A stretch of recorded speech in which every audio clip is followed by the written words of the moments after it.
بسم اللہ الرحمن الرحیم۔ السلام علیکم سامعین اور ناظرین۔ دوستو، آج اس ویڈیو میں ذکر کریں گے کہ خواب میں ہاتھی کو دیکھنے کی کیا تعبیر ہے۔ حضرت ابن سیرین رحمۃ اللہ تعالی علیہ نے فرمایا ہے کہ اہل تعبیر کہتے ہیں کہ رات اور دن میں خواب کے اندر سوائے ہاتھی کے کچھ فرق نہیں ہے۔ اگر کوئی خواب میں دیکھے کہ ہاتھی پر بیٹھا ہے تو دلیل ہے کہ نابکار عورت کرے گا، اور اگر یہ خواب دن کو دیکھے تو دلیل ہے کہ عورت کو طلاق دے گا یا کنیز کو فروخت کرے گا۔ اگر دیکھے کہ ہاتھی کو جان سے مارا ہے تو دلیل ہے کہ اس کے ہاتھ سے کوئی بادشاہ مارا جائے گا یا کسی مضبوط قلعہ کو فتح کرے گا۔ اگر دیکھے کہ ہاتھی نے اپنا پاؤں اس کے سر پر رکھا ہے اور اس کو مار ڈالا ہے تو دلیل ہے کہ اس کی موت قریب ہے اور اس کا حال بد ہوگا۔ اور اگر دیکھے کہ کسی کے ہاتھی کے سر پر بیٹھا ہے تو دلیل ہے کہ اپنے بادشاہ کی خدمت سے کسی اور بادشاہ کی خدمت میں جائے گا۔ حضرت ابراہیم کرمانی رحمۃ اللہ تعالی علیہ فرماتے ہیں کہ اگر کوئی شخص خواب میں دیکھے کہ ہاتھی پر بیٹھا ہے اور ہاتھی اس کے کہنے میں ہے اور متی ہے تو دلیل ہے کہ عجم کا بادشاہ ہوگا۔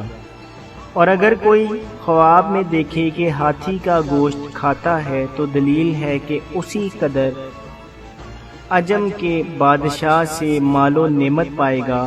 اور اگر دیکھے کہ ہاتھی کی ہڈی یا اس کا کچھ چمڑا اس کے پاس ہے تو بھی یہی دلیل ہے کہ اس کو بادشاہ سے دولت اور مال ملے گا۔ اگر دیکھے کہ لڑائی کے وقت اس پر بیٹھا ہے تو دلیل ہے کہ بڑے دشمن کو مغلوب کرے گا، اور اس قول پر اصحاب فیل کے قصے کو دلیل میں لائے گا۔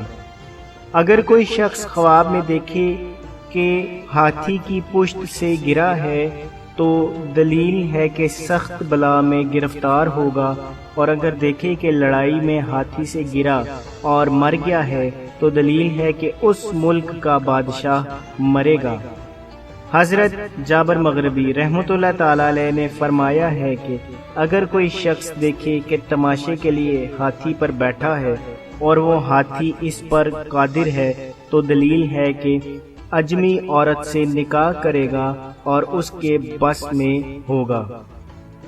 اگر اس کے خلاف ہاتھی کو دیکھے تو وہ خود عورت پر قادر ہوگا۔